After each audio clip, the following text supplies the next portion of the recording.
అందరికీ మరణాత. మోషే సుఖోపవాసములలోని 35వ దినము.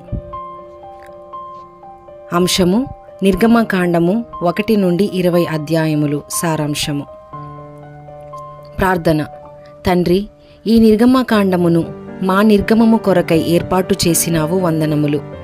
మేమును నీ పిల్లల వలె ఈ లోకములో యాత్రికులమై ఉన్నాము గనుక వారి ప్రయాణమును మా రాకడ ప్రయాణమునకు ముంగుర్తుగా ఉంచినావు.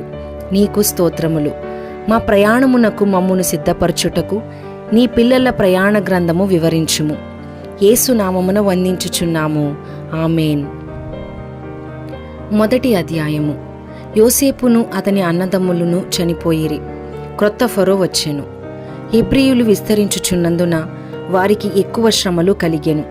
షిఫ్రా, పూయా అను హెబ్రీ మంత్రసానులు హెబ్రీల మగపిల్లలను నదిలో పారవేయుటకు ఆజ్ఞాపింపబడెను.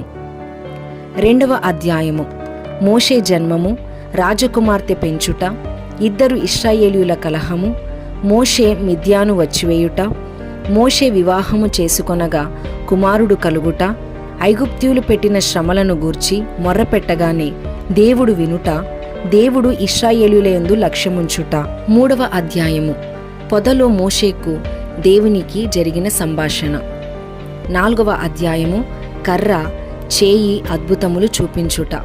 మోషే తన మామ అయిన యిత్రో యొద్ద సెలవు తీసుకుని వెళ్ళుట. దారిలో కుమారునికి సున్నతి చేయుట, అహరోనును కలుసుకొని అద్భుతములు వినిపించుట, పెద్దలందరితో చెప్పుట. అప్పుడు మోషే అహరోనులు ప్రజల యొద్దకు వెళ్ళుట. అహరోను పొద చరిత్ర చెప్పెను. అద్భుతములు చేయగా చూచి ప్రజలు నమ్మిరి. 5వ అధ్యాయము. మోషే అహరోనులు ఫరోను చూచి సంగతులు చెప్పి ప్రజలను వెళ్ళనీయుడనెను. అతడు ఒప్పక ప్రజలకు ఎక్కువ పని చెప్పెను.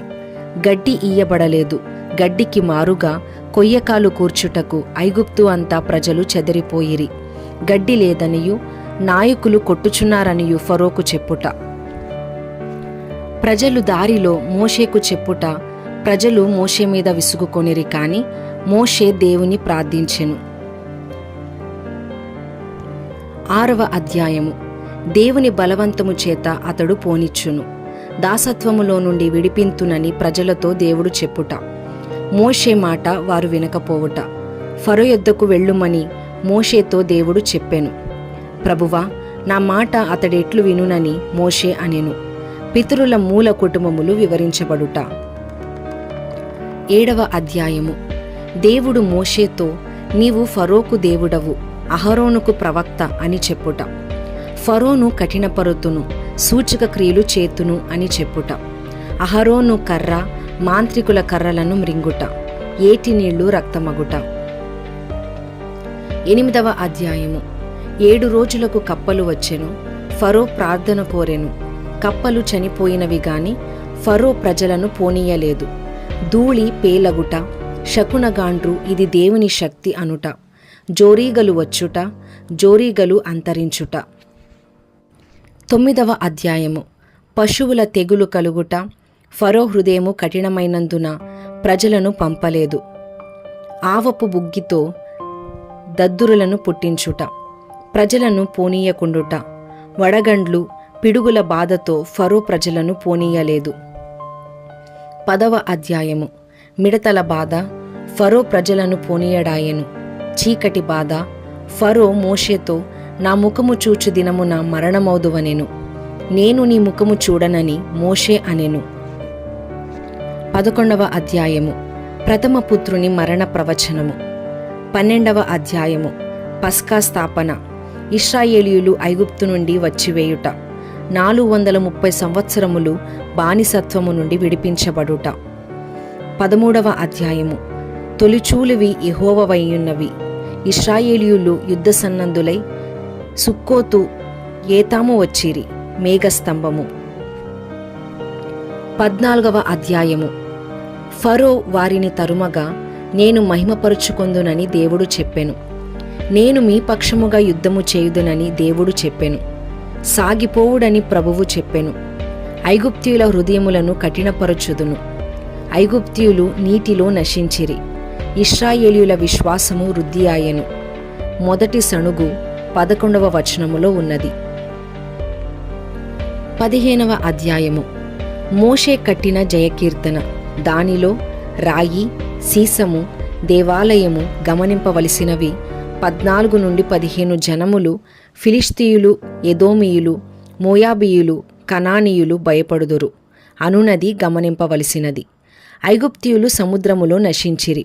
మిరియాము మరియు తన స్నేహితులు పాట పాడిరి.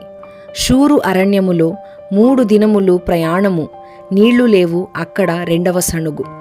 మార చేదు నీళ్లు, దైవిక స్వస్థత, వాగ్దానము, ఏలీము నీటి బుగ్గలు. 16వ అధ్యాయము. సీను అరణ్యమునకు వచ్చిరి.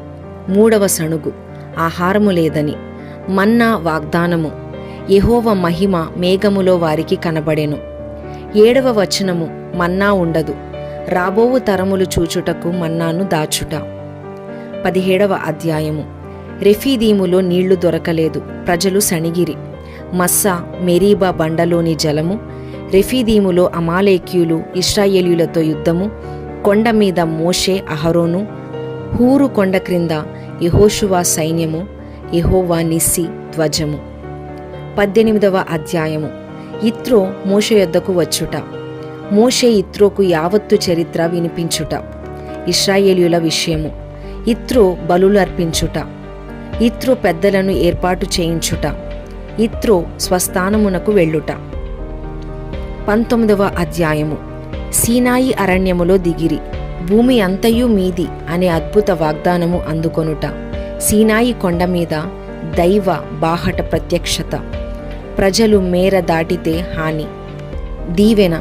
నేటి దిన ధ్యానము ద్వారా ఏర్పాటు జనుల దర్శన ప్రత్యక్షత అనుభవములు పెండ్లి కుమారుడు మీకు కలిగించి ఆయన మహిమ కొరకు ఆయత్తపరుచుకొనుగాక. ఆమేన్. ఆ